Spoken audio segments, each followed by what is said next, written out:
Imaginez une entreprise où vous faites exprès de perdre 50% de vos clients. Ça paraît fou, mais c'est exactement ce qu'a fait Nina Ramen. Je me suis pris des vagues de haine. Nina a lancé un programme de formation en ligne qui accompagne exclusivement les femmes à être plus visibles sur LinkedIn. Alors oui, LinkedIn est très souvent moqué, mais ça reste lucratif quand on sait s'en servir. Et Nina fait un truc que tous les coachs business vous disent de ne surtout pas faire, polariser votre discours. J'ai commencé à prendre la parole sur les réseaux sociaux parce que mon intention était de changer le monde.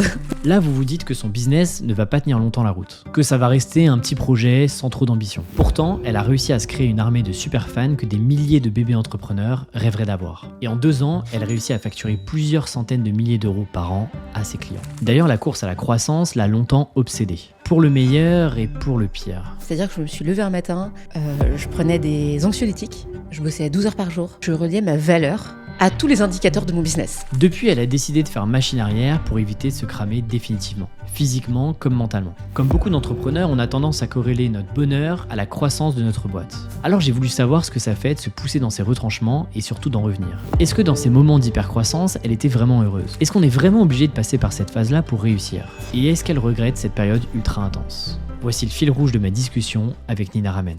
Salut Nina, je suis ravi de t'accueillir sur le podcast Tribu Indé. Alors Nina, c'est d'abord Ramène ta fraise, dont l'objectif, c'est quoi? C'est de créer, en tout cas d'aider un maximum de femmes à développer leur business et à prendre enfin la parole sur Internet de manière générale. Aujourd'hui, c'est focalisé sur LinkedIn, mais on ne sait pas ce que sera demain. Et ça passe notamment d'un point de vue produit par un bootcamp aujourd'hui, qui est d'ailleurs le monoproduit sur lequel tu te mets le plus en avant aujourd'hui, non? Ouais, c'est ça. Disons que la première année, j'ai testé pas mal de produits et aujourd'hui, je me suis full concentrée sur un seul produit qui est justement le bootcamp, effectivement. Bootcamp, sélection, ouais. Entre 20 et 50 personnes à chaque fois. C'est ça. Non mixte. C'est ça. Avec tout un système de coach, on va y revenir aussi sur cette partie mentoring. Exactement. Je suis ravi vraiment de t'accueillir aujourd'hui parce que pour celles et ceux qui découvrent Nina, j'espère pas, mais parce qu'elle est bien connue aujourd'hui, mais tu as été quelqu'un qui a beaucoup compté sur moi, notamment sur les 18 derniers mois, parce qu'en fait, peu de gens le savent, mais on s'appelle toutes les semaines quasiment aujourd'hui. Ouais, c'est ça. Avec un petit groupe de responsabilité. Et j'attendais un peu le bon moment pour t'inviter sur le podcast. Et je sens que là, on est sur un moment charnière, il se passe plein de trucs dans ton activité, dans ta vision. Et donc, je me dis, là, c'est le bon moment pour aller creuser certains sujets avec toi. Donc, je suis encore plus ravi de t'avoir aujourd'hui. C'est particulier pour moi, quoi. Très contente d'être là. Il faut dire à nos auditeurs et nos auditrices que ça a été une running blague, quoi, l'invitation au podcast, parce que je pense qu'Alexis m'a proposé la première invitation au podcast, ça devait être il y a 1 an. Il m'a dit, faudra que tu viennes. Puis depuis, c'est vrai que c'était un peu l'Arlésienne. Donc très contente d'être là, enfin, et surtout dans ce studio magnifique. On enregistre dans des super conditions. Comment tu te sens là aujourd'hui? C'est quoi un peu l'état d'esprit dans lequel tu es là? Écoute, je me sens hyper légère. L'état d'esprit, c'est légèreté. Je suis vraiment dans une phase de mon business où j'allège beaucoup de choses. Je passe d'une vie où, à la fin de l'année dernière, j'étais limite en train de cramer. C'est-à-dire que je me suis levée un matin, je prenais des anxiolytiques, je bossais à 12 heures par jour, je me suis pris des vagues de haine, ça c'était en novembre. Et depuis le mois de novembre, ça a été le facteur déclencheur qui a fait que j'ai allégé toute ma boîte, j'ai allégé le bateau. Et aujourd'hui, je travaille entre 2 et 4 heures par jour et je vais beaucoup mieux. Déjà en termes de santé mentale, en termes de boîte, de business et en termes de kiff. Donc, disons que je me sens beaucoup plus légère. J'ai l'impression de sortir d'un tunnel de 2 ans et j'apprécie beaucoup plus chaque chose que je fais. Ouais. Et d'ailleurs, ça a revu, on va reparler de ça parce qu'il y a plein de sujets qui, moi, m'ont touché personnellement parce que je les ai vécus quasiment à tes côtés, notamment les vagues de haine, toutes les remises en question aussi. Ouais. Et donc, j'ai envie d'en parler parce que je me dis que ça pourra me toucher un jour. Est-ce que le fait d'être passé, par exemple, d'une intensité de travail quand même assez élevée à quelque chose d'un peu plus léger, comme tu le dis, est-ce que ça a remis en question la vision que tu avais à titre personnel et la direction que tu voulais amener, dans laquelle tu voulais amener ton business? Alors, dans la vision de mon business, ça n'a pas changé grand-chose. Je me suis dit, je vais aller au même endroit, mais pas dans le même temps. Je me suis dit, ça prendra peut-être plus de temps. Au lieu de mettre 5 ans, ça mettra peut-être 8 ou 10 ans. Mais je suis sûre d'atteindre le niveau ou l'endroit où je veux être. Parce que ce qui risquait d'arriver au point où j'en étais, c'était d'abandonner, de tout lâcher, de cramer, de faire un burn-out. Et ça, c'est des choses que tu récupères pas dans ta vie. La santé mentale, quand tu as fait une dépression ou un burn-out une fois, pour connaître beaucoup de gens qui ont déjà vécu ça, bah, tu t'en remets pas si facilement. T'es toujours fragile à ça. Tu te remets pas à 100%, jamais, quand tu as vécu une dépression. Et tu vois, ma mère a vécu dépression, je vois encore aujourd'hui qu'elle a des fragilités, tu vois. Et en fait, c'est vraiment un point auquel j'avais pas envie d'arriver. Et je suis très contente parce que finalement, je me dis que je vais quand même y arriver, mais peut-être je mettrai plus de temps. Et puis finalement, mon but, c'est de jouer le jeu du long terme. Donc, la seule chose que ça change, c'est pas la direction, c'est le temps que tu te donnes pour y aller. Et aujourd'hui, je suis pas pressée. Donc, vraiment, c'est pas... Et qu'est-ce qui fait qu'avant, tu avais Moi, je t'ai toujours connu à la recherche de la performance, tu vois. Ouais, c'est ça. C'est un sujet qu'on a pas mal abordé. Ouais. Mais en fait, ce qui m'a fait me cramer, c'est que j'étais dans une recherche de performance tout le temps. Et pire que ça, je reliais ma valeur à tous les indicateurs de mon business. C'est-à-dire que je pouvais relier ma valeur, quand j'étais pas entrepreneuse, je reliais ma valeur à mes performances sur les réseaux sociaux. Donc quand je faisais des likes, je me sentais valorisée, je me sentais trop forte et j'étais la reine du monde, genre limite ego boost. Et quand j'en faisais pas, je me sentais la pire merde du monde et j'avais vraiment l'impression que je méritais pas d'être là, quoi. Et ensuite, quand j'ai lancé ma boîte, c'était relié au chiffre d'affaires. Ok, c'est quoi ma valeur par rapport au chiffre d'affaires que je génère ? Est-ce que j'avais le sentiment d'avoir plus de valeur, de mieux réussir, je me sentais plus valorisée quand je faisais un gros chiffre d'affaires, enfin plus de chiffre d'affaires que je faisais l'année dernière à la même époque. Et ça, c'est un peu le sentiment d'être un hamster dans sa roue. Ce que j'ai vécu pendant 2 ans, c'est que j'étais un hamster qui courait dans ma roue. Et je pense que chaque année, j'aurais pu viser plus. Et si j'avais pas fait x2, tu vois, tous les ans, j'ai fait x2. J'avais pas fait x2, peut-être que je me serais sentie nulle et que, voilà, ça m'aurait mis en difficulté, quoi. Et en fait, ça, c'est un cercle dans lequel parfois t'es entretenu par plein de choses.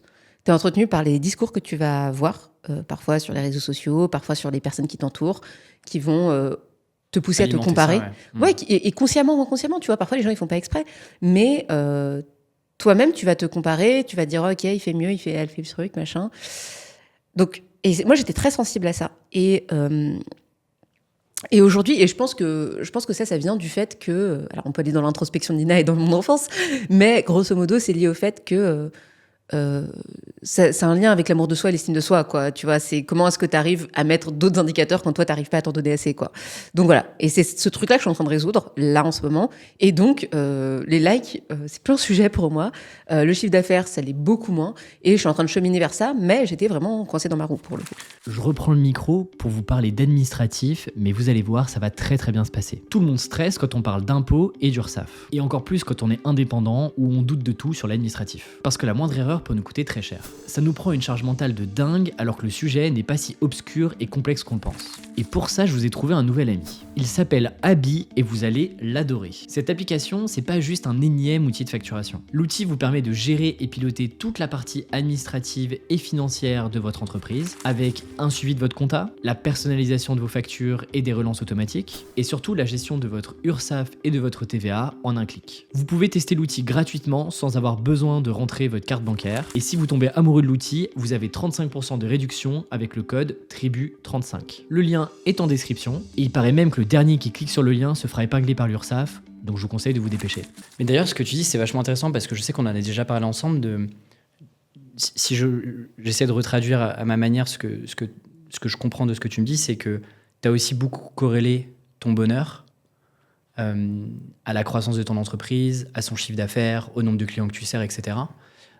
Et ça, en fait, c'est un truc qui est vachement commun chez beaucoup d'entrepreneurs, et moi le premier, tu vois. Je me dis, bah tiens, je fais moins de croissance. Et du coup, c'est là où tu commences à douter, tu te poses des questions que tu ne te serais jamais posées avant. Tu vois, qu'est-ce qui fait que tu commences à revenir de ça, tu vois? Est-ce que t'as un momentum particulier? Est-ce que c'est juste un truc un peu de longue traîne et le déclic est arrivé comme ça? Est-ce qu'il y a un moment où tu t'es dit, ok, là, en fait, il faut que je repense, il faut que je déconstruise ce truc chiffre d'affaires, performance, poussé à l'extrême, etc. Ouais, c'est ça. C'est même pas relié au bonheur, c'est relié à la valeur que tu t'attribues. Parce que parfois, tu peux t'attribuer une forte valeur. Je crois être plus heureuse maintenant.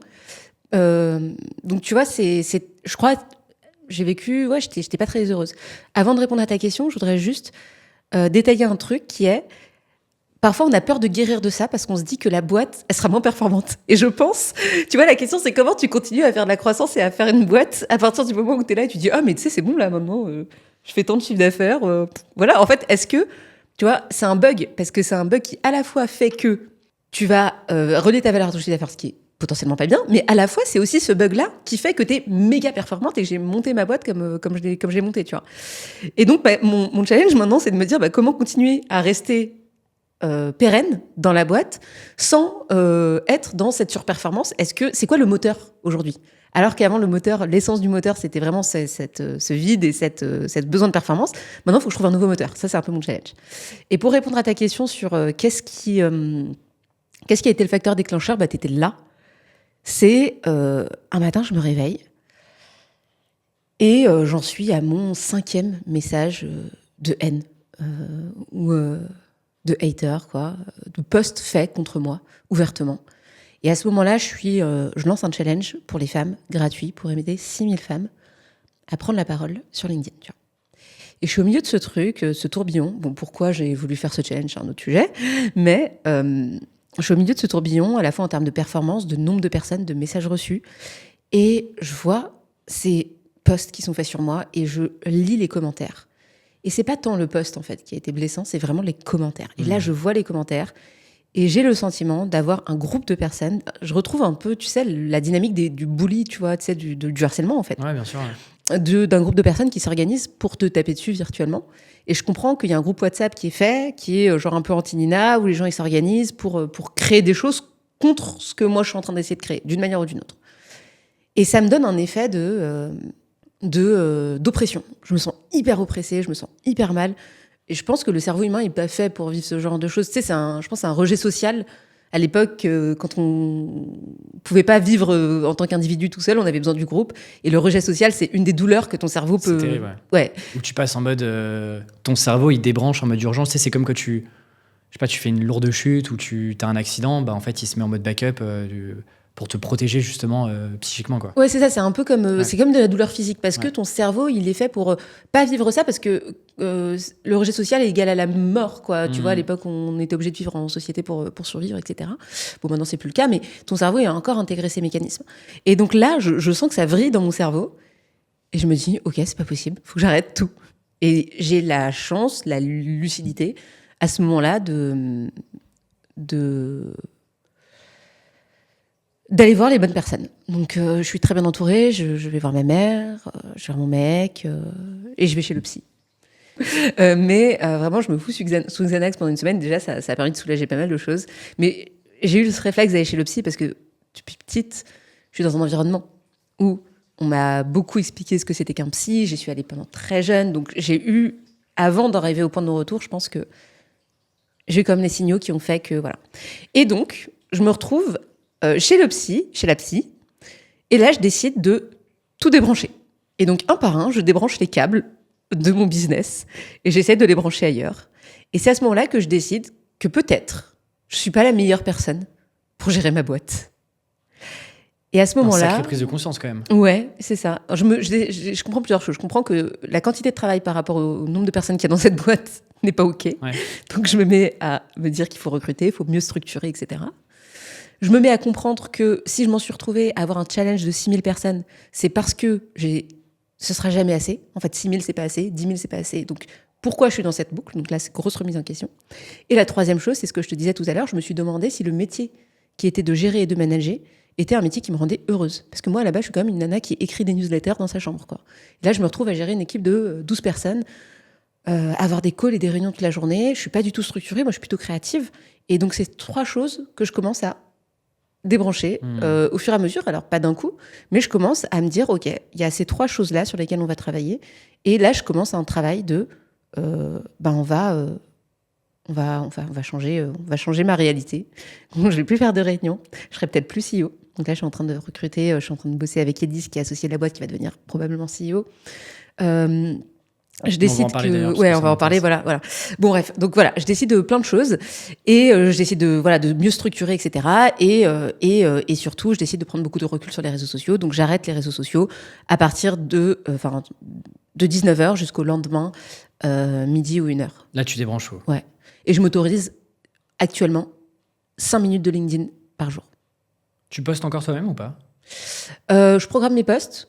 Ok. Ou je fais programmer mes posts, ça dépend. Parfois, ça dépend. Soit c'est moi qui les programme, soit c'est Julia avec qui je travaille.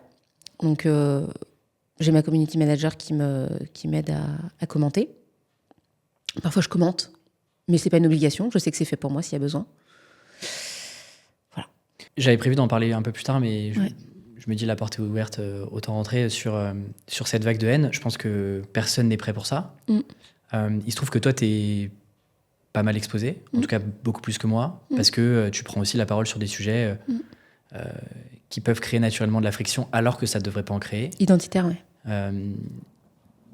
Comment tu vois, j'ai l'impression que c'était pas la première fois. Alors c'était peut-être la première fois que qu'il y avait cette tu vois, toute cette organisation derrière, etc. Ça m'a beaucoup fait penser à la Ligue du LOL il y a des années. Je sais pas si tu te souviens de ce groupe Facebook d'harceleurs, etc. Mais j'ai l'impression que c'est pas un truc sur lequel tu peux te dire ok, j'ai capté le truc, le process c'est celui-ci, etc. Ça te touchera toujours d'une manière ou d'une autre. Est-ce que ça c'est un truc dont tu avais conscience quand tu as commencé à prendre la parole sur Internet, à te montrer parce que tu vois, moi c'est un truc personnellement que j'ai conscientisé, et je comprends aussi pourquoi maintenant j'ai ce positionnement-là avec Tribu Indé, etc. C'est un truc qui me fait très peur et qui du coup parfois ne m'autorise pas à prendre parti sur des sujets qui sont importants, mais sur lesquels je me dis, je vais prendre trop de risques, tu vois. Je vais prendre le risque, éventuellement, de me faire bâcher, et non pas que je suis pas solide sur mes idées, mais je vois ce que ça peut créer, tu vois. Ouais, et sur ça, on en a déjà discuté, on est assez différents. Toi, t'es plutôt le risque averse sur ça. Ouais. Et moi, je suis plutôt l'inverse, je prends beaucoup de risques. Et pour celles et ceux qui me connaissent pas, c'est vrai que je prends beaucoup la parole sur des sujets, notamment de féminisme, mais pas seulement, des sujets politiques aussi. Et je me suis très vite rendu compte que c'était un risque de faire ça. Parce que quand tu dis, je sais pas, la guerre c'est mal, tout le monde est à peu près d'accord. Ou quand tu dis le copywriting, faut parler des personas, bon ok, tout le monde est à peu près d'accord. Mais par contre, quand tu dis je suis pour le revenu universel ou le salaire à vie, là t'as une vague de gens qui va être totalement contre et qui va te dire non mais tu favorises, je sais pas, le fait que les gens sont des assistés, les gens vont plus travailler, déjà nanan, et puis enfin il y a que des flemmards, et puis qui sont des flemmards, etc. Bon, et à l'inverse tu vas avoir bah ouais il faudrait parce que tout le monde devrait pouvoir vivre dignement, décemment. Ok, donc maintenant qu'on a dit ça, moi je me suis toujours positionnée sur des sujets de féminisme et des sujets aussi politiques dans le sens de la vie de la cité. Parce que, à la base, moi, c'est ça qui m'intéresse, en fait. Moi, je fais ça. J'ai commencé à prendre la parole sur les réseaux sociaux parce que mon intention était de changer le monde, tu vois, avant de faire un business. J'étais salariée. C'est-à-dire que ton business est en fait juste un véhicule comme un autre, quoi. Ouais. Ça aurait pu être le salariat. C'est pas une envie absolue de faire du business tu vois, c'était pas le sujet initial. Bah, je suis d'abord militante en fait, clairement, tu vois, et ça je pense ça me distingue beaucoup et disons que quand j'ai commencé à publier, j'étais salariée, j'étais à l'école du recrutement, après j'étais dans une boîte qui s'appelle Germinal. En réalité, je postais déjà des sujets clivants. Et je le faisais pas pour mon business. Donc, très vite, pour répondre à ta question, à cette époque, je l'ai senti. Très vite, j'ai senti que j'allais mettre les gens soit dans un bain glacé, soit que c'était une eau à la très bonne température et qu'ils allaient être super contents. Donc, j'en ai pris conscience très vite. Ouais. Et après, je pense que ça me fait perdre des clients, clairement. Perdre. Ça me fait ne pas avoir des clients que j'aurais pu avoir. Déjà, bon, j'exclus la moitié de la population en travaillant en non-mixité. Mais tu vois, regarde, je vous parle. Regarde, c'est bon. Bien sûr, ouais. Mais c'est vrai que je n'ai pas accès à tous les services de Nina, quoi. C'est ça. Donc déjà, tu vois, mais il y a cette idée de se dire, est-ce que j'ai envie de faire L'Oréal, tu vois, un truc énorme qui va parler à tout le monde parce que tu as besoin d'avoir le marché le plus gros possible, ou est-ce que j'ai envie de faire un truc méga sélectif, très précis, très niche, et moi c'est plutôt là-dedans, et puis j'ai pas besoin de centaines de millions d'euros. J'ai besoin d'avoir quelques bonnes clientes avec lesquelles je suis alignée en termes de valeur, et ça me va de faire ce business-là, tu vois, de faire un business de fans, de très grandes fans, et moi ça me va, quoi. J'ai pas besoin de... Et par contre, l'argent que je génère en faisant ça, ça me permet de faire des posts, ça me permet d'avoir plus de portée, ça me permet de... Tu vois. Bien sûr, mais... c'est un cercle vertueux. Voilà, c'est ça. Mais en tout cas, tout ça pour dire quoi ? Pour dire que... ouais, je l'ai senti très rapidement, ouais.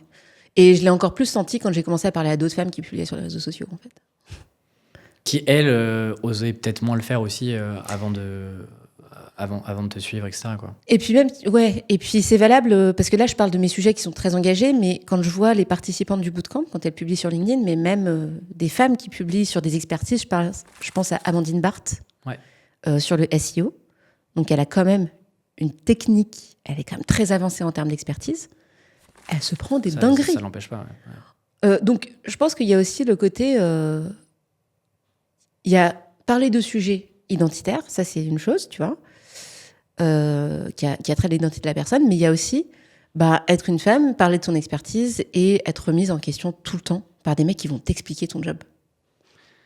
J'allais dire, je comprends, mais en fait, je peux que l'observer, quoi. Je pourrais jamais comprendre effectivement ça, mais c'est vrai que je sens que c'est un vrai sujet. Et justement, tu parles du bootcamp.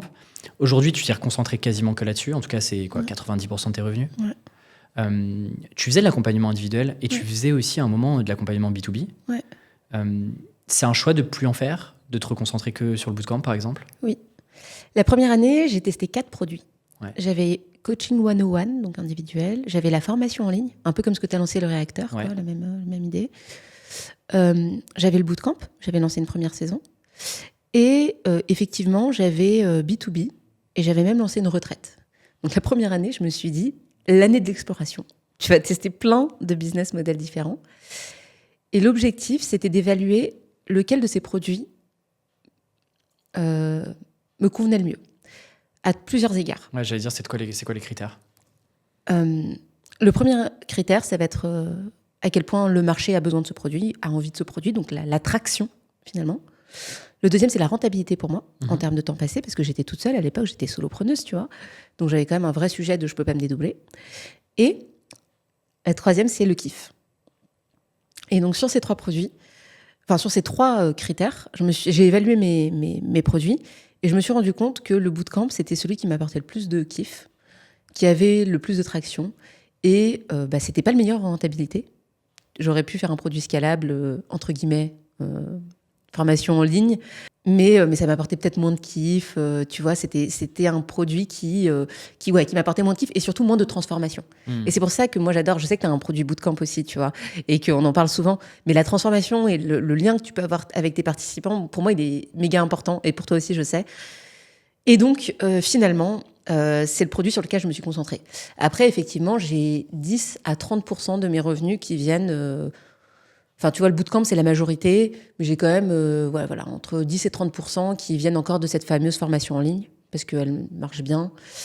Et parfois, je fais encore des petites interventions dans des boîtes, quand c'est des équipes, etc. Mais t'en as plus fait un business model, une business unit en tant que tel. C'est pas quelque chose que j'optimise. Ce que j'ai optimisé à fond, c'est vraiment le bootcamp.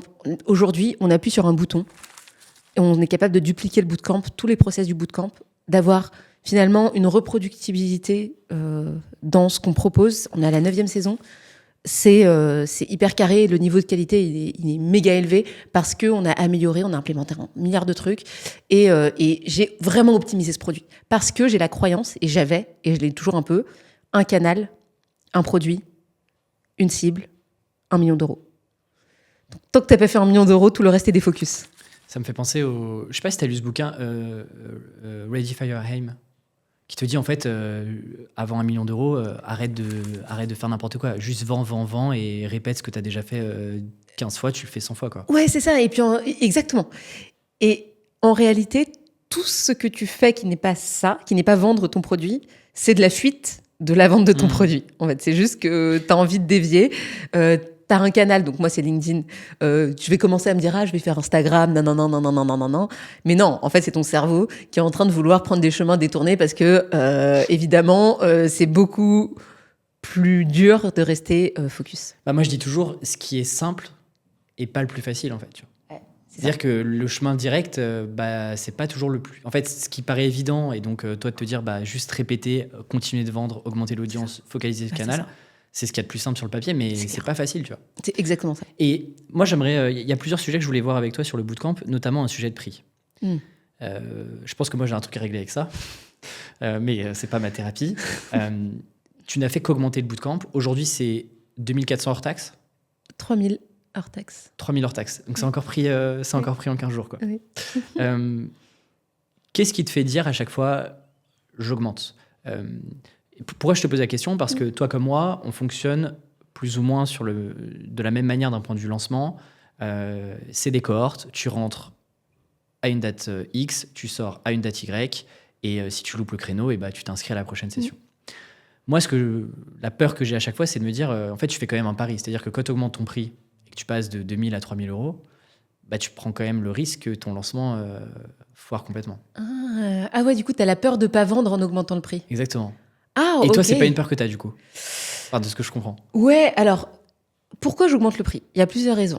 La première, c'est que à chaque saison du bootcamp qu'on fait, donc il y a une équipe derrière, il y a 12 personnes qui sont sur le bootcamp, chaque saison que les personnes font, ces personnes deviennent meilleures. On devient tous collectivement meilleurs, et donc on mérite tous une augmentation, parce que ce qu'on faisait avant à un niveau 1, aujourd'hui on le fait à un niveau 2, à un niveau 3, à un niveau 4, et donc ce qu'on était capable de faire il y a 9 saisons, ça n'a pas du tout la même valeur que ce qu'on a aujourd'hui. Donc, on devient meilleur dans nos process, mais on devient plus précis. Là, tu vois, on a une base avec toutes les questions qui ont été posées. On est en train de le mettre dans une intelligence artificielle, etc. Enfin, voilà, tu vois, on développe un petit bot sur ça. Bref, on met en place des choses qui sont de mieux en mieux, de plus en plus qualitatives. Et donc ça, je pense que tu payes aussi la qualité du produit derrière. La deuxième chose qui m'aide, c'est boucle de feedback. Je sais que c'est quelque chose que tu fais beaucoup. À chaque fois, je pose la question, rapport qualité-prix, est-ce que c'était OK pour toi ? Et je fais vraiment la technique en escalier. J'augmente un tout petit peu à chaque fois. Donc, tu vois, c'est pas des grosses marches, c'est des petites marches. À chaque saison, c'est entre 200 300 euros, ça dépend. Mais je valide à chaque fois que la valeur perçue, elle est OK avec la valeur monétaire. Tu vois, donc ça, c'est quelque chose que je revalide tout le temps. L'augmentation du prix, c'est aussi ce qui nous permet d'implémenter toutes les améliorations qu'on fait dans le bootcamp. Exemple, il y a un moment, on a changé de version du bootcamp. On a mis, au lieu d'avoir une coach par cohorte, on a eu une coach... Par petit groupe. Ouais, par petit groupe. Et ça a augmenté la qualité énorme. Mais derrière, en fait, ça fait un coût supplémentaire, ouais, tu vois. Ouais. Et donc ça, il faut le répercuter parce que sinon, tu perds en marge. Donc, ne serait-ce que pour la viabilité de la boîte, je suis obligée d'augmenter le prix parce que sinon, c'est ma boîte qui se casse la gueule. Donc ça, c'est la première chose. Je me sens hyper à l'aise. Moi, en fait, j'aimerais ramener le bootcamp à 5 000 euros. Donc, mais je veux pas décider un jour et dire ça y est, ça vaut 5 000 euros parce que ça voudrait dire que c'est au pif, en fait, le prix. Mais non, moi, j'essaie toujours de faire un truc un peu juste et tout. Donc, je l'augmente petit à petit, mais j'aimerais pousser ça à être un produit genre méga premium avec un méga accompagnement, encore plus que ce qu'on fait aujourd'hui, avec un après bootcamp plus smooth, etc. Donc, plein d'améliorations que je vois, mais grosso modo, c'est ce que je vois en termes d'ambition pour ce produit. Maintenant, quand tu augmentes le prix, effectivement, la question, c'est à quel point tu changes ta cible. Et moi, c'est plus ça la peur que j'avais. C'est-à-dire que des personnes qui prenaient le bootcamp à l'époque où il était à 800 euros, c'était commencé à 800 euros ? Ouais. Okay. C'était un certain type de personnes, les premières, mais elles ont signé sur 4 lives. Elles ont payé, mais elles ont signé sur 4 lives. Il n'y avait rien, tu sais. Il n'y avait pas la qualité qu'il y a aujourd'hui. Ouais. Il n'y avait pas la qualité, donc c'était pas très cher. Ouais. Même pas, c'était pas 800, c'était 650. Elles ont signé sur 650 TTC, je me souviens. Elles ont signé là-dessus. Enfin, il n'y avait pas du tout ce qu'il y a aujourd'hui, quoi. Là où je trouve que c'est difficile, c'est que tu changes de cible. Parce que toi, tu sens que tu as changé de cible. Ouais. Et ça, c'est plus ce qui me pose problème. Parce que, à la limite, la peur de ne pas vendre, moi, je ne l'ai pas. Enfin, je vais toujours la vendre à quelqu'un. La question, c'est qui va être la personne qui va avoir l'argent de mettre ça, en fait. Donc, et la question, c'est plutôt, est-ce que la nouvelle cible, elle trouvera autant de valeur ? C'est aussi bien positionné pour elle que ça ne l'était pour les personnes d'avant. En fait, tu trouveras toujours des gens, regarde, Hermès. Il y a des clients pour Hermès, tu as des crises, c'est quand même les gars qui s'en sortent le mieux, tu vois. Donc, il y a toujours des clients pour des produits plus chers. La question, c'est, est-ce que ce produit-là est le bon produit ? Est-ce que tu auras la bonne cible, en fait ? Et notamment, quand tu as comme nous des audiences, des listes email, etc., est-ce que cette liste email... Elle est compatible. Elle est compatible avec le produit que tu essayes de faire. Donc ça, c'est une équation qui est très fine et qui marche par itération. Donc j'observe très régulièrement, je refais mes personas, etc., très régulièrement pour voir si ça reste les personnes avec lesquelles j'ai commencé à bosser. Et c'est intéressant ce que tu dis, ça me fait penser à un sujet, c'est que toi, le bootcamp, il est sur une compétence que moi j'appelle une compétence complémentaire. Donc en gros, LinkedIn est souvent un outil pour les femmes que tu accompagnes. Donc en fait, si tu veux, ça peut être un outil pour quelqu'un qui débute, mais ça peut être aussi un outil pour quelqu'un qui fait 1 million, 10 millions, 100 millions. C'est une verticale. Dans mon cas, tu vois, étant donné qu'on développe une compétence, j'allais dire une compétence profonde, mais il n'y a pas de comparaison avec la compétence transversale, je pense. C'est ça. C'est qu'il y a un moment où, en fait, quand tu fais déjà 300 000 euros en freelance, tu n'as pas besoin du bootcamp. Et la réalité, c'est que je ne suis pas le bon produit pour ça, tu vois. Et donc, je me dis toujours, tu vois, c'est à quel point un freelance qui est en phase d'accélération est OK d'engager une somme conséquente, tu vois. Parce que le produit répond quand même à une tranche de chiffre d'affaires qui est intéressante. Et j'ai pas encore craqué le truc, tu vois. Ouais, bah, et ça, en fait, je pense que c'est l'inconvénient d'avoir un produit qui arrive assez tôt, en fait, dans la vie d'entrepreneur, en fait.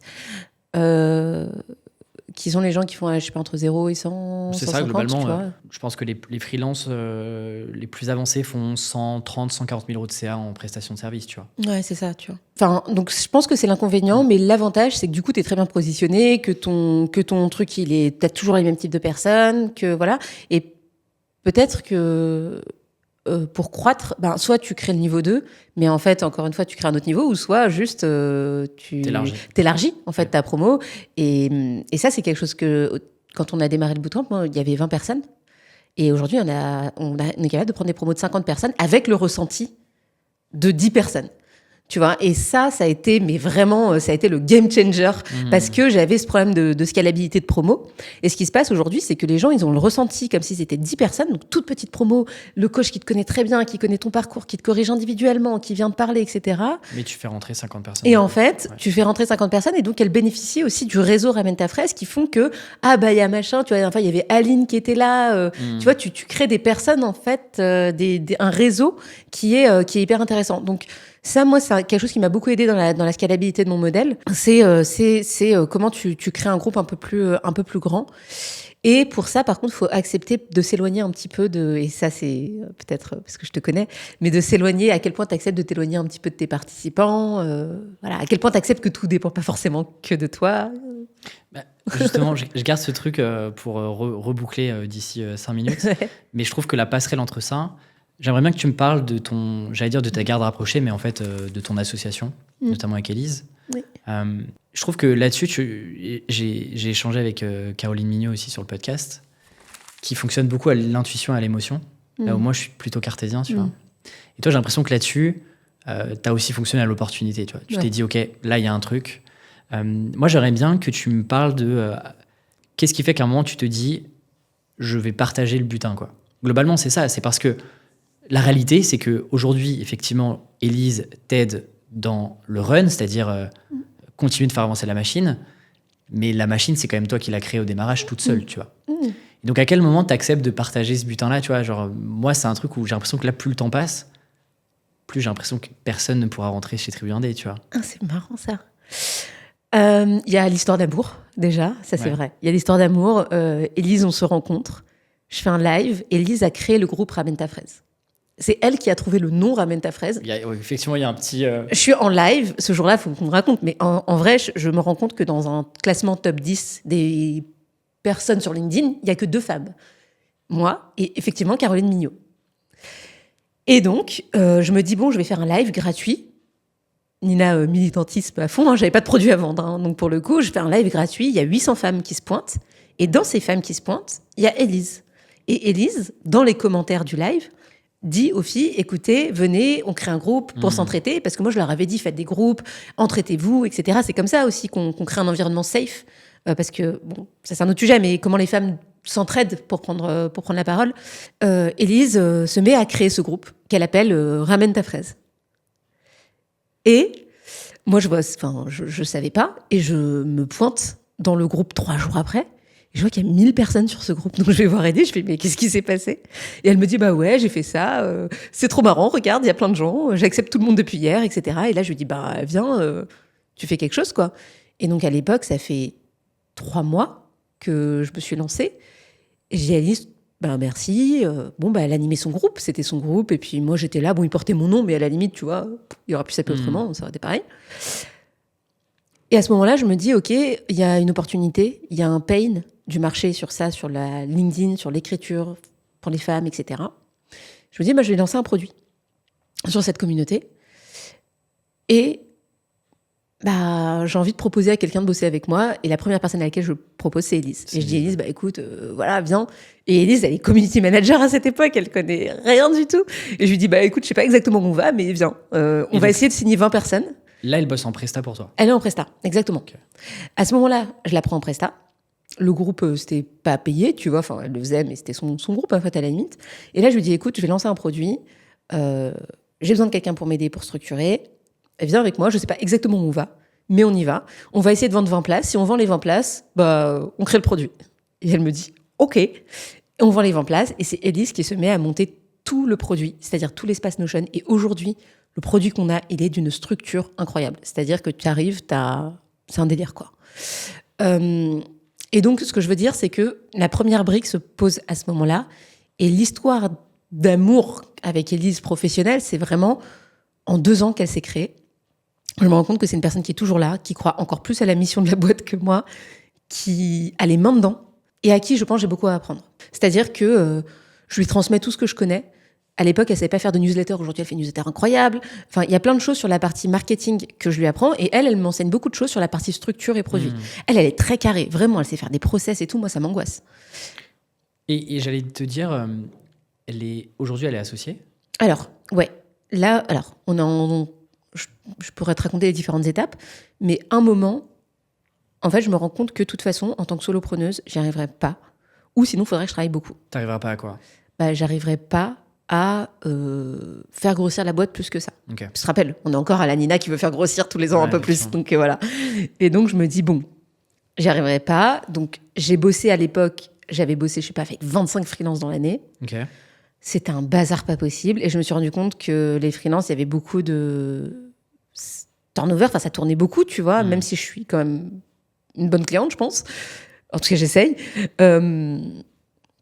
Mais je me rends compte que ça tournait énormément et je me suis dit, comment pérenniser une personne avec laquelle je travaille. Donc, soit je recrutais en CDI, mais je crois qu'Élise, ça l'intéressait pas trop, le CDI. Et puis, en fait, je me voyais plus recruter une entrepreneuse que de recruter une salariée en termes d'état d'esprit, tu vois. Et même s'il y a des salariés qui sont hyper entrepreneurs et tout, mais bon, en tout cas, moi, dans la manière dont ça s'est posé. Et c'était aussi une manière de valoriser le travail d'Élise depuis le début, parce qu'elle est là depuis le début. Moi aussi, trouver quelqu'un sur qui m'appuyer et de partager la charge pour la suite, tu vois. Et donc là, je propose à Élise, elle me dit oui, et donc c'est trop bien. Et là, on décide de la faire rentrer en associé, donc il a fallu faire valoriser la boîte. Donc on est encore dans ces délires-là. Et le plan, c'est 50-50 ? Non, c'est pas 50-50 le plan. Ok, parce que t'as quand même... Ouais, non, le plan, c'est pas 50-50. Je serai toujours actionnaire majoritaire, ça, c'est sûr. Mais le but, c'est de la faire rentrer dans des parts quand même qui soient assez cool, quoi. Et aujourd'hui, elle est exclusivement sur le bootcamp ? Elle est sur toute la boîte. Ok. Au début, elle était directrice des opérations du bootcamp. Donc son métier, son livrable. Moi, mon livrable, c'était de remplir avant. Moi, mon livrable, c'était de remplir le bootcamp. Ouais. Et elle, son livrable, c'était la satisfaction client. Donc on marchait en binôme comme ça. Ça a été son rôle pendant 1 an. Et aujourd'hui, moi, j'ai pour ambition que Élise, d'ici 1 an ou 2, elle prenne vraiment la tête de la boîte, quoi. CEO plutôt de l'intérieur. En fait, moi, je pense qu'il y a toujours un CEO de l'intérieur, un CEO de l'extérieur. Toujours un CEO qui est là, qui structure, qui organise, qui fait les réunions, qui manage les équipes, etc. Et Élise, elle est méga douée là-dedans. Ce qu'on peut appeler, souvent on appelle ça un peu le profil intégrateur. Je sais pas si tu as lu le IMIT, mais... Ouais, c'est ça, profil intégrateur. C'est directrice des opérations. Ouais. Directrice des opérations plus. Et moi, c'est vrai que là où je suis douée, c'est apporter une vision, avoir tu vas emmener les gens quelque part. En fait, moi, je suis bonne à emmener les gens. Je dis, toi, venez, on va à peu près là-bas. Faites-moi confiance, quoi. Faites-moi confiance. Donc, du coup, j'arrive très bien à faire ce truc-là. Mais après, quand on est dans le là-bas, je sais pas précisément où on est, précisément quelle heure il est, précisément où il faut mettre les points. Ça, je sais pas faire. Et comment tu réussis à te...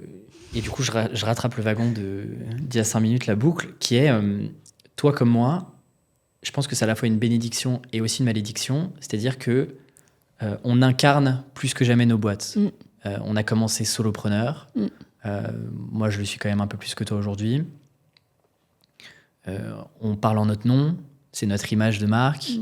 On incarne, enfin, on peut pas plus incarner que ça nos boîtes. Et donc, c'est à la fois une bénédiction parce que, on le sait, les gens connectent beaucoup plus avec des gens que des marques, etc. Et en même temps, en fait, tu te rends petit à petit, sans le savoir, en tout cas de mon point de vue, indispensable. Notamment sur le bootcamp et d'autres produits. Comment est-ce que toi, tu réussis à te dire demain, parce que j'ai l'impression qu'en t'entendant que c'est la vision, demain, je dois être dispensable. C'est-à-dire que si je sors, le truc tourne quand même, tu vois. Mon but, c'est de me virer de ma propre boîte. Comment c'est quoi le plan? C'est quoi le plan, ouais. Déjà, il y a deux blocs dans ma boîte. Il y a le bloc production et le bloc marketing et vente. Globalement, le bloc production, c'est délivrer un bootcamp dont les gens soient satisfaits et qu'ils le recommandent. Ça, c'est un premier bloc. Et le deuxième bloc, c'est faire en sorte qu'il y ait des gens qui rentrent dans le bootcamp. En gros, faire en sorte qu'il y ait une... Toi, il y a la queue, comment on crée une queue, et puis comment ensuite on serre les commandes. Exactement. Okay. J'ai commencé par la partie production, de déléguer la partie production. Et ce qui a changé ma vie, c'est que moi, je pensais que j'étais hyper indispensable dans le bootcamp. Je pensais que les gens ils venaient pour moi, pour ma tête, pour passer du temps avec moi, etc. En réalité, les gens ils viennent pour le job to be done. Elles veulent péter le game sur LinkedIn. Elles pètent le game sur LinkedIn, qui est Nina, qui est pas Nina. C'est bien s'il y a Nina, c'est sympa, mais en fait, le but, c'est surtout de péter le game sur LinkedIn. Et qu'est-ce qui m'a donné la preuve irréfutable de ça? Je faisais des coachings individuels dans le bootcamp et c'était le truc que je voulais pas lâcher. Et je me suis mis en binôme avec une coach. Et pendant 2 saisons, j'ai fait les participantes avaient un coaching avec moi et un coaching avec la coach. Et elles devaient évaluer à la fin leur satisfaction du coaching. Et ce qui s'est passé, c'est que la coach, elle avait des meilleures notes que moi.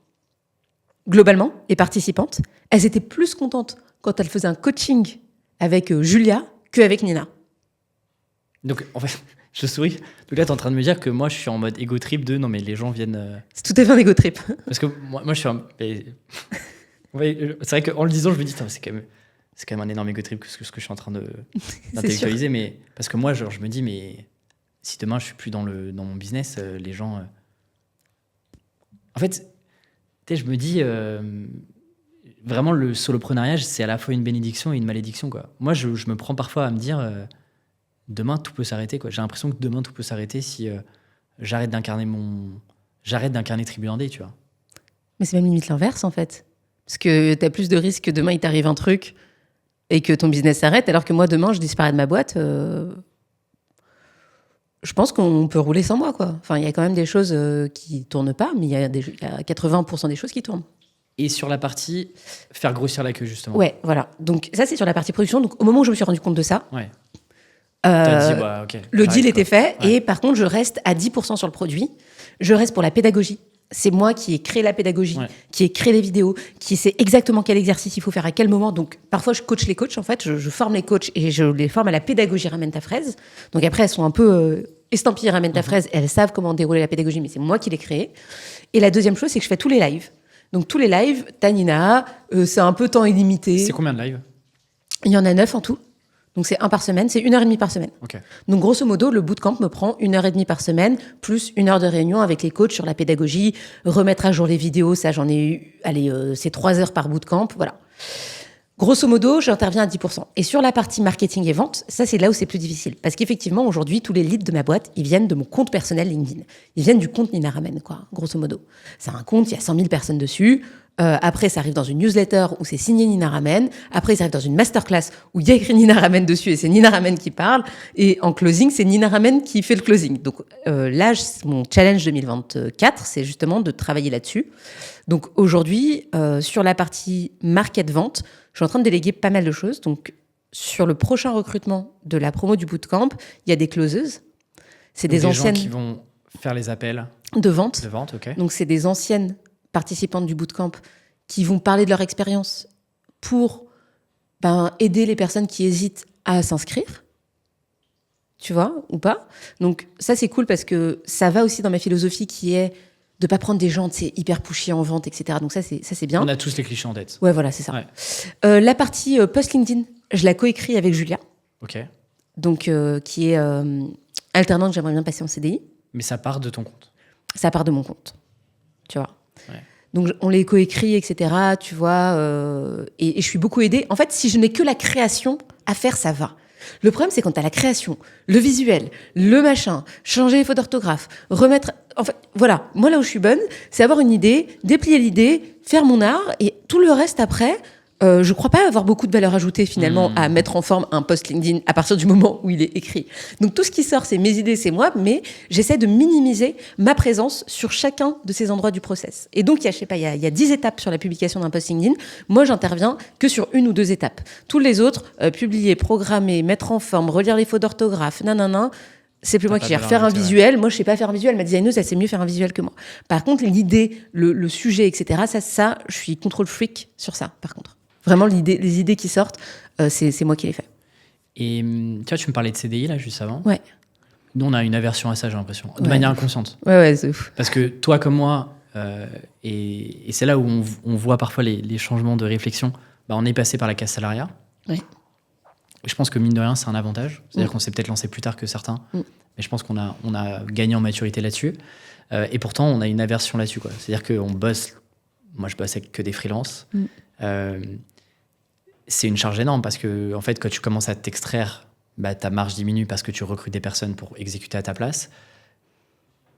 À quel moment tu te dis, ça représente combien de charges aujourd'hui? Tu arrives à savoir, je te parle pas des outils, machin, etc., mais la charge humaine que tu as par mois, tu sais à peu près ou pas? Tu as un ordre d'idée de... Ouais. La charge humaine, je pense que j'étais à 7K. Ok. Juste humaine. Hein. Ouais, bien sûr, ouais. Ouais, 7K, ouais. Et en fait, même plus, attends. Non, 10, parce que j'ai mon assistante. En gros, il y a qui? Il y a Élise, qui est associée de la boîte. Il y a Julia, qui est alternante, j'aimerais passer en CDI. Il y a Alexandra, qui est mon assistante virtuelle, qui sont les personnes... Tes gardes rapprochées. Voilà, ma garde rapprochée. Après, il y a des personnes qui sont un peu plus loin. Les mentors? Alors, là, je te parle de charge fixe. Ah, ok. Donc, il y a la designeuse ouais. qui me fait mes visuels, etc. Tous les mois, elle a un forfait. Et il y a la community manager qui gère tous les comptes, etc. Faire en sorte que tout ne déborde pas, quoi. Donc ça, c'est à peu près les gens que j'ai déjà quotidiennement, plus les bureaux. Donc ça, déjà, il faut que ça tourne. Donc ça, c'est les charges fixes. Et ensuite, j'ai mon produit bootcamp. Et sur mon produit bootcamp, là, j'ai la customer care, j'ai toutes les coachs, une personne qui s'occupe du suivi, qui valide en fait que parce que en fait, ce qu'on vend dans le bootcamp, c'est beaucoup l'engagement. Donc, il y a une personne qui s'occupe de vérifier si les personnes passent à l'action. Elles passent à l'action. Ouais. Si elles ont bien fait leurs exercices, si elles ont bien... et si ça le fait pas, ça remonte au suivi client et elles ont un appel dans les 2-3 jours, etc. Et ça nous permet d'avoir en fait, c'est l'engagement, tu vois. La comptabilité. Voilà. Et donc ça, c'est mes charges sur mon produit bootcamp. Donc le produit bootcamp, ouais, en termes de marge, je sais pas, il est clairement pas... Il est clairement pas comme une formation en ligne où tu te dis, vas-y, je vais tout prendre dans ma poche, quoi. Tu sais à peu près, t'es OK de partager un peu la marge que tu fais sur un produit bootcamp ou pas? Ouais. Là, j'ai pas tout en tête parce que ça a bougé, mais grosso modo, je dirais entre 50% de marge et 60, tu vois. Ouais, entre 50 et 65, je dirais. Ça dépend. OK. Effectivement, oui, c'est pas la marge d'une prestation de service ou d'une formation classique, quoi. Ouais, c'est ça, parce qu'en fait, il y a beaucoup de monde, ouais. et c'est ça qui fait le produit de qualité. Et c'est ça qui me permet de vendre bientôt un produit à 5 000 €. C'est-à-dire que, franchement, c'est béton. Les gens, ils sont suivis, c'est carré, il y a un process, il y a des gens derrière. Enfin, moi, c'est quelque chose qui me tenait à cœur de voir ça. Et je suis prête à sacrifier de la marge aussi. Je suis aussi prête à sacrifier cet argent-là pour récupérer du temps de Nina. Parce que on pourrait imaginer que Nina fasse tous les coachings des 50 personnes, hein, tu vois, et qu'au lieu d'avoir 2 heures, 2 coachings avec 2 coachs, t'as un coaching avec Nina. On pourrait imaginer ça. Mais moi, je veux pas passer... c'est pas ça qui me donne de l'énergie, tu vois. Donc, on aurait pu imaginer un monde où je garde mes marges, mais je travaille 10 heures par jour, tu vois. Et là, c'est vrai qu'aujourd'hui, je fais moins de marge, mais je suis encore là dans 10 ans sans problème, quoi. Vraiment, je peux maintenir cette vie-là très longtemps. Et justement, je m'étais noté une phrase, je pense que... je prends des notes tout le temps, tu le sais. Et j'ai retrouvé ça, je l'avais mis sous le nom de Nina, mais tu disais, les personnes qui réussissent le mieux dans la vie sont celles qui se sont bien entourées dès le début. Ouais. Et ça, c'est un vrai sujet, notamment, beaucoup commencent freelance, tu vois. Et tu as ce vrai truc de je me sens seul. En fait, au début, je kiffe parce que je suis plus dans un open space, mais en fait, il y a un moment où genre, je suis en train de me demander qu'est-ce que je fais. Comment est-ce que toi, tu penses avoir construit consciemment ton entourage? Et est-ce que c'est lié au fait que tu as eu de la visibilité et donc tu as eu des opportunités de discussion avec des personnes, ou consciemment, tu as essayé d'aller connecter avec des gens qui étaient, que tu sentais similaires à toi, par exemple? C'est venu avec le temps. Au Ok. début, je trouvais des gens... ok, viens, on va prendre un café, tu vois. La visibilité aide. Mhm. C'est ce que je dis souvent. Publier sur LinkedIn, ça t'apporte des clients, ça t'apporte des prestats ou des salariés, quoi, marque employeur. Mais ça t'apporte aussi du réseau et des personnes avec lesquelles tu vas bosser. Donc c'est vrai que tu crées une certaine crédibilité qui font que les gens ont envie de traîner avec toi, quoi, a priori. Les gens qui te ressemblent ont a priori envie de traîner avec toi. Bon. Tu passes pour la nana ou le gars cool, quoi. Ouais, auprès de certaines personnes, parce qu'il y a des gens, il y a des personnes, moi, sur LinkedIn et ailleurs, d'ailleurs, elles se diraient, mais jamais je passe une heure avec Nina, cette grosse woke. Et du coup, ça pour dire quoi? Pour dire que au début, c'était effet d'opportunité, et je me suis rendu compte de ce que ça m'apportait. Et notamment, avec Shubham, avec qui on a commencé à créer des petits groupes de réflexion. Comment est-ce qu'on s'entraide entre nous? Et lui, je pense il a cette culture-là. Et je pense que ça vient du fait que, tu sais, il a été développeur et tout, et ça prend beaucoup par pair. Ouais, tu vois, c'est quelque chose qui... C'est beaucoup des pairs, tu t'apprends beaucoup entre toi, tu vois. Et lui, je l'ai rencontré par hasard, en fait, par mon prof de sport qui connaissait Chouba, mais je sais pas, on s'est retrouvés potes, je sais pas trop comment. Mais avant même que je me lance, et c'est vrai qu'avec lui, on a commencé à faire ces petits groupes de personnes, de réflexion, à chacun arriver avec un sujet sur la table et les autres nous aident à résoudre ce sujet.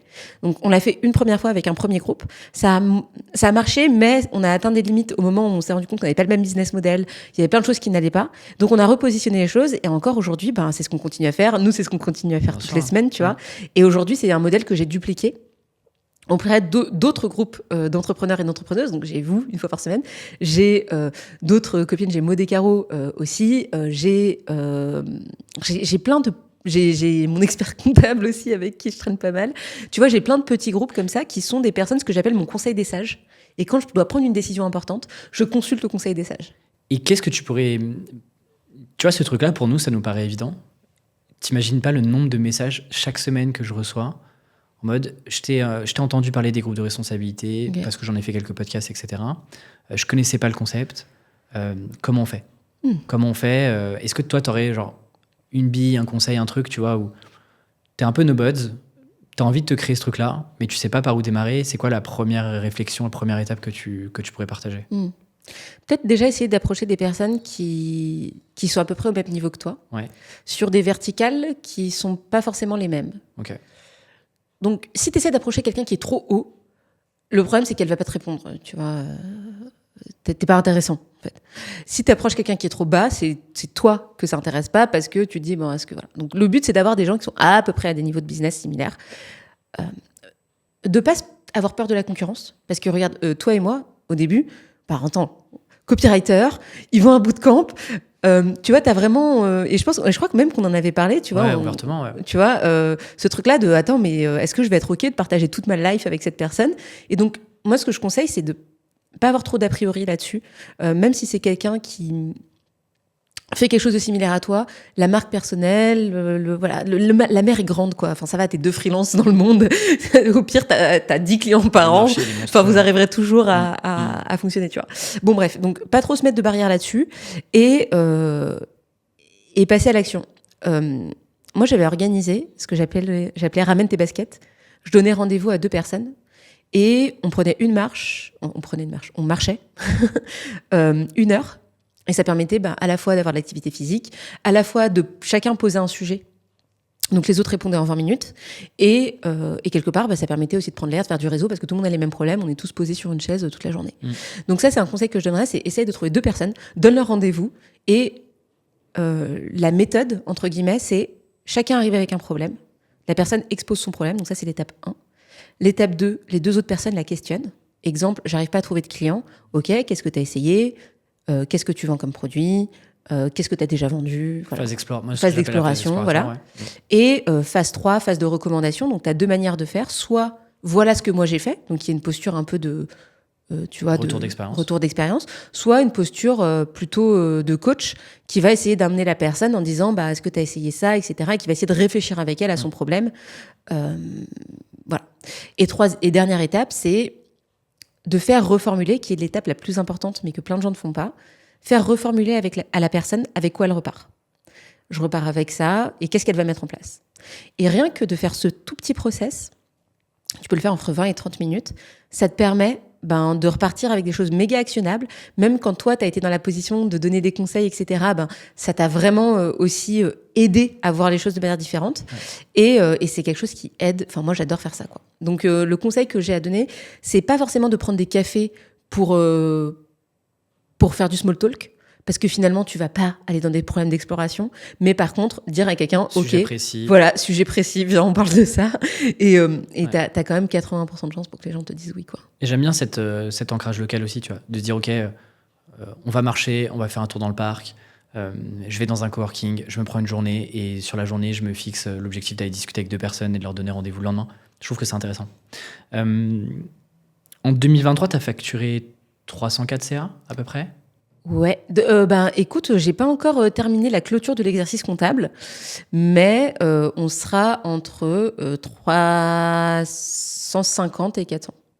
Donc en 2023, on va dire, tu as facturé 404 voilà, CA. on va dire 350. On va dire 350, on va être conservateur. Ma question, elle est assez directe. Est-ce que l'argent te rend plus heureuse aujourd'hui ? Est-ce que le fait de faire 400 000 euros aujourd'hui, ça a vraiment changé quelque chose par rapport à l'époque où tu faisais 50, 100K ? Alors, je pense qu'il n'y a que les gens riches qui peuvent dire que l'argent ne fait pas le bonheur. C'est-à-dire que je pense que jusqu'à un certain niveau, tu as besoin de plus d'argent. Moi, quand j'ai commencé à entreprendre, j'avais déjà ce niveau-là. C'est-à-dire que quand j'ai commencé à entreprendre, j'avais le chômage. J'étais pas dans un niveau de vie où j'étais en galère, tu vois. Oui. Et je suis plus heureuse. Pourquoi je pense Alors, à ça. Oui, je suis plus heureuse. Oui. En fait, ça y est, c'est bon, c'est fini. Réponse oui. Parce qu'aujourd'hui, je peux me permettre d'avoir des gens avec lesquels je bosse et j'ai plus besoin de bosser 12 heures par jour. Parce que quand j'ai commencé ma boîte, je bossais vraiment 12 heures par jour. Enfin, il y a des moments, je me levais la nuit pour écrire des emails de vente. Pas parce qu'il fallait, mais parce que j'étais stressée. Et aujourd'hui, j'ai atteint un niveau de sérénité qui n'est pas 100%.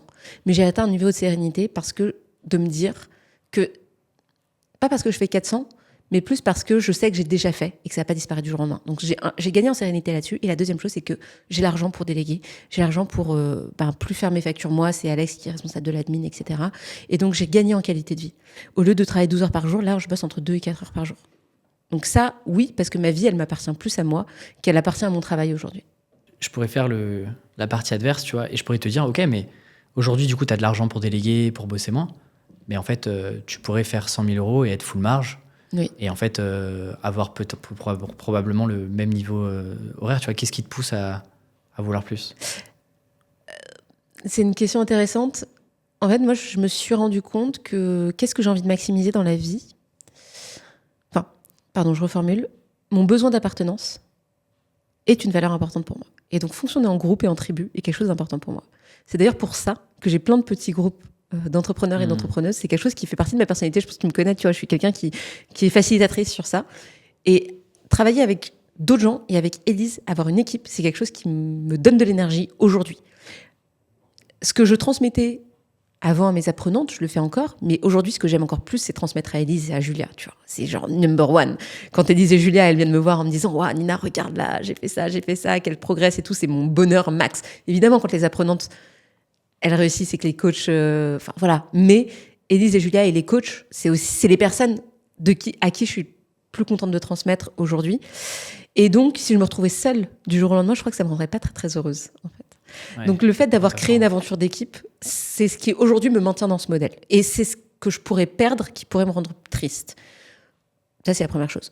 Ensuite, demain, si je rate, parce que Ramène ta fraise dans 10 ans, c'est quoi ? C'est un immeuble, en 20 ans, c'est un immeuble avec 100 femmes qui pètent le chiffre d'affaires, qui pètent leur vie professionnelle, tu vois. Mais si jamais sur le chemin ce plan-là échoue, parce qu'il faut être une équipe pour ça, en fait. Il faut avoir des gens, tu peux pas faire ça seul. Ça, c'est un peu mon rêve. Je me dis, bon, si ce rêve-là échoue, il y aura toujours la possibilité de Nina solopreneuse sur sa barque et puis qui va avancer. Et puis, de toute façon, oui, l'avantage que j'ai aujourd'hui, c'est que je sais que, a priori, avec ce que j'ai construit, je ne mourrai pas de faim tout de suite. Mais c'est une mission de vie qui te rendrait probablement moins heureuse. Oui. Il y a des trucs que tu aimerais changer là aujourd'hui dans ton quotidien? Il y a des choses qui te frustrent ou pas? Parce que sur le papier, là, si on t'écoute, on se dit, ok, elle a trouvé la clé, tu vois. Mais je t'ai dit, moi, je suis vraiment dans une bonne vibe en ce moment. C'est très bien, mais change. c'est pour ça que c'est un bon timing de... Je pense qu'on n'aurait pas eu la même discussion il y a 2 mois où t'étais dans le J'étais dans le down. dans le dur, quoi. Ouais. Là, vraiment le dur. On fait un call avec Alexis, j'étais en pleurs, genre, je veux tout arrêter, c'est fini. Et du coup, tu vois, je trouve que c'est intéressant. Est-ce qu'il y a encore des choses qui te frustrent, tu vois? Où on se dit, si on se reparle dans 1 an sur le podcast, il y a des trucs que tu as encore envie de régler? Ouais, le dernier truc que j'ai envie de régler, c'est la sérénité à chaque lancement. Ça, c'est dur. Chaque lancement du bootcamp, tu vois, l'année prochaine, on va faire 3 bootcamps. À chaque fois, c'est un tiers du chiffre d'affaires. Tu passes pas un bon mois, tu passes pas une bonne semaine quand c'est ton lancement, quoi. Ça, c'est un truc que j'aimerais régler parce que je trouve que ça met beaucoup de pression sur moi, sur l'équipe. Et mon objectif, là, c'est que tout le monde gagne en sérénité. Et d'ailleurs, quand je dis moi, je bosse 2 à 4 heures par jour, l'équipe a pour objectif de bosser 5 heures par jour aussi d'ici la fin mars. Donc c'est pas que moi, d'ailleurs. C'est quand moi je me mets des trucs pour moi, c'est aussi que tout le monde aille mieux en termes de temps, parce que c'était plus gérable, tout le monde était en train de cramer. Quand moi j'étais en train de cramer les gens autour de moi. Donc ça, c'était important. Déjà en termes de temps, mais aussi en termes de sérénité. Donc là, vraiment, ce que j'aimerais, c'est qu'on arrive à créer un système de vente qui soit un peu moins stressant que celui qu'on a aujourd'hui, qui est, faisons un tiers du chiffre d'affaires à chaque lancement. Et ça, c'est assez dur. Rendez-vous dans 1 an, du coup. Rendez-vous dans 1 an, Alexis. Je te propose de passer aux dernières questions du podcast. Oui. Ma première question, on va parler de chance. Oui. Et c'est quoi la part de chance dans le succès relatif, mais succès quand même, que tu as aujourd'hui en 2024? 100%. Ou 99%. Mais en tout cas, je pense que 100% de ce que je vis aujourd'hui, c'est lié à la chance. À la chance d'être né au bon endroit. Tu crois au déterminisme social? Ah, mais Bourdieu, oui, vraiment. Je crois vraiment, je suis à fond au déterminisme social, oui. En fait, j'ai la chance d'être né au bon endroit, clairement. Dans une famille qui a pu me payer des études sans que je travaille à côté. Tu vois, et ça, c'est hyper rare. Déjà, payer des études, c'est déjà énorme, mais sans que j'ai à bosser à côté, c'est encore plus ouf. Il y a très, très peu de gens qui peuvent avoir ça. J'étais méga dyslexique. J'ai eu toutes les aides possibles et inimaginables pour me sortir de ça. Ensuite, en termes de santé mentale, j'aurais pu faire des dépressions un nombre de fois incroyable dans ma vie. Je suis encore là, j'en ai pas encore fait dans ma vie. Donc, j'ai eu un soutien moral, psychologique qui est hors pair, vraiment. Je suis allée voir des psys très jeunes. J'ai eu des parents qui ont eu les moyens de m'emmener chez le psy. Franchement, si moi je réussissais pas dans la vie, je vois pas, je vois pas qui aurait pu réussir. C'est-à-dire que j'avais toutes les chances de mon côté pour le faire. Ce que j'en ai fait de cette chance, oui, il y a peut-être 1% qui fait. Mais si j'avais pas été entrepreneuse avec le CA que j'ai, peut-être que j'aurais été salariée et puis en fait qu'en termes de niveau de vie, finalement, ça aurait été pareil. Tu vois, j'aurais été CSP+, j'aurais quand même vécu à Paris. Oui, certes, j'aurais pas été entrepreneuse, mais peut-être que j'aurais fait autre chose et puis globalement, le niveau de vie que j'aurais eu aurait été le même, tu vois. Du coup, ça m'inspire une autre question pour rebondir là-dessus, c'est si tu crois à ça et au fait que c'est presque normal ce qui t'arrive aujourd'hui, est-ce que du coup ça te met l'effet inverse de te mettre une pression de dire en fait ce que je vis là c'est normal et il faudrait pas que ça soit différent? Oui, un peu, ouais. Ouais, je m'autorise pas trop l'échec, mais je crois que ça a d'autres liens dans ma vie. Je crois que je me suis toujours dit qu'il fallait que je réussisse pour être valorisée auprès de mes parents, grosso modo, quoi. Mais c'est vrai que je m'autorise pas l'échec, ouais. Je m'autorise pas trop. Et c'est pour ça d'ailleurs que c'est aussi douloureux, parce que je peux cramer à vouloir réussir. Mais oui. Après, j'imagine pas une vie. Si, je me l'imagine tous les matins. Tous les matins, j'ai l'impression que ça va s'écrouler. Tous les matins, j'ai l'impression que la boîte va s'arrêter. Tous les matins, je me dis, oh là là, ça va être horrible et tout. Mais je me dis que même si je rate ça, même si je rate cette boîte, Alexis, qu'est-ce qui va m'arriver, en fait? Au pire, je redeviens salarié, j'ai un bac+5, j'ai 3 ans d'expérience dans l'entrepreneuriat, j'ai 5 ans d'expérience en B2B à vendre des produits genre méga cool. Au pire, il se passe quoi? Au pire, je vais être embauchée, je vais avoir une bonne place. dans une boîte, en fait. Donc, il n'y a aucun moment où ma vie, elle devient en danger, réellement. Ouais, c'est super intéressant de... Sans compter le fait que j'ai des parents et qui sont encore là, qui sont encore en vie. Alors, ils sont pas à Paris, tu vois. Mais il peut rien t'arriver aujourd'hui. Mais voilà, au pire, je rentre chez ma mère, quoi. Enfin, j'ai envie de te dire, c'est pas très grave. Ouais. Et j'ai cette chance-là dans la vie d'avoir des parents, d'avoir machin, d'avoir un bac. Et donc, ouais, ok, ça peut foirer, ça peut être un peu triste et tout. Bon, ok, ça mettrait un peu de temps à m'en remettre. Mais franchement, je crois pas que le risque que j'ai dans la chance que j'ai dans la vie, il soit énorme. Ok, ça me parle vachement. C'est quoi le livre que tu offres le plus? Je sais que tu lis beaucoup. Oui. Montrez votre travail d'Austin Kleon, je l'offre aux participants du bootcamp. Ok. Parce que ce qui est intéressant, c'est que les participantes que j'ai, elles sont beaucoup le syndrome de la bonne élève, du perfectionnisme, et elles n'osent pas partager des choses qui ne sont pas genre méga abouties, comme elles aimeraient que ce soit. Je souris. Oui, je sais, parce que je sais que toi, t'es un peu comme ça, dans cette équipe, toi. Et je pense que une des clés, notamment pour réussir sur LinkedIn ou sur les réseaux sociaux, mais même dans l'entrepreneuriat, c'est du test and learn. Donc, fais un truc pas ouf, t'auras des retours, et puis t'amélioreras, etc. Et je pense que les femmes sont encore plus sujettes à ça parce que elles se sentent encore moins légitimes. Voilà. Et comme elles se sentent encore moins légitimes, elles ont encore plus de mal à se dire « Ah ouais », elles se posent encore plus de questions, et tout, etc. Et donc j'aime bien ce livre parce qu'il dit « Montre ce que tu fais, montre le chemin, montre pas forcément la destination. C'est pas grave, montre le brouillon. Puis après, tu montreras le deuxième brouillon, le troisième, et puis jusqu'au moment où ce sera parfait. » Et le deuxième livre que j'offre et que j'aime bien, qui est pas du tout un livre business, qui s'appelle « Le cœur sur la table ». C'est un truc dont je te parle beaucoup en ce moment. Fond, ouais. Ouais. Qui est aussi un podcast, ouais, qui est le podcast de Victoire Tuaillon, qui a fait les couilles sur la table, et là, elle a fait le cœur sur la table, et qui déconstruit la manière dont on crée les relations aujourd'hui. C'est-à-dire qu'aujourd'hui, il y a une espèce de méritocratie du couple, au sens où on valorise beaucoup les relations hétérosexuelles, monogames, de longue date. Tu vois, on se dit, bon, bah ok, ça c'est le truc genre méga valorisé, un peu comme le CDI, quoi. Tu vois, tu dis, bon, ok, t'as réussi ta vie. Voilà, c'est le but ultime, etc. C'est ce qui est valorisé comme étant sécure, etc. Et de la même manière que tu peux réinterroger le CDI en te disant, bah, est-ce que j'appartiens vraiment là, bah, tu peux réinterroger tes relations amoureuses et te dire, ok, quelle est la construction qu'il y a autour de ça? Pourquoi on en est là? Qu'est-ce qui se passe? Et elle parle de ça. Elle parle notamment de l'escalator des relations amoureuses et elle dit, bah, en fait, les gens sont dans un escalator des relations amoureuses, donc ils font le premier date, le deuxième, le troisième, puis ils se datent pendant 1 an, 2 ans, et puis après ils habitent ensemble, et puis après ils ont le premier enfant, ils se marient, nanana, après tu vieillis ensemble, etc., etc. Et elle dit, bah voilà, ça c'est l'escalator, et à chaque fois tu passes à la marche du dessus, et est-ce qu'il y a une vie en dehors de l'escalator? Est-ce qu'on peut sauter de l'escalator, etc. J'aime beaucoup ce livre. Ok, super intéressant. Ma dernière question, si tu avais un tableau géant qui puisse être visible par le monde entier, qu'est-ce que tu voudrais écrire dessus? Lis des livres. La réponse est dans les livres. Je dirais, la réponse est dans les livres.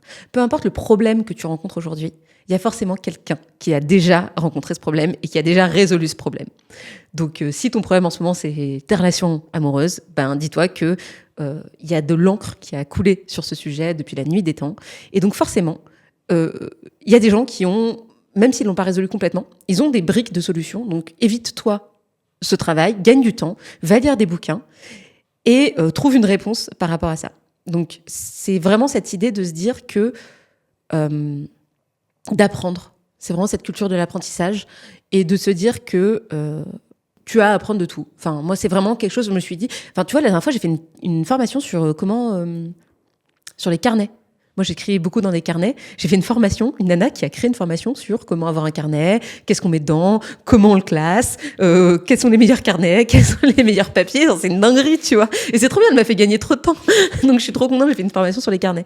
Donc voilà, l'idée, c'est de se dire que peu importe le problème que tu rencontres, gagne du temps, va lire des livres. Ça t'empêchera pas d'avoir une pensée libre, mais renseigne-toi parce que tu gagneras énormément de temps à le faire. Écoute, merci beaucoup pour ce moment. J'ai appris plein de trucs et je suis ravi de t'avoir accueilli sur le podcast. Écoute, merci beaucoup Alexis, c'était trop bien de te voir en vrai, déjà parce que c'est pas si souvent, même si on se parle beaucoup, et d'avoir enfin fait ce podcast. Ouais, merci à toi Nina. Merci.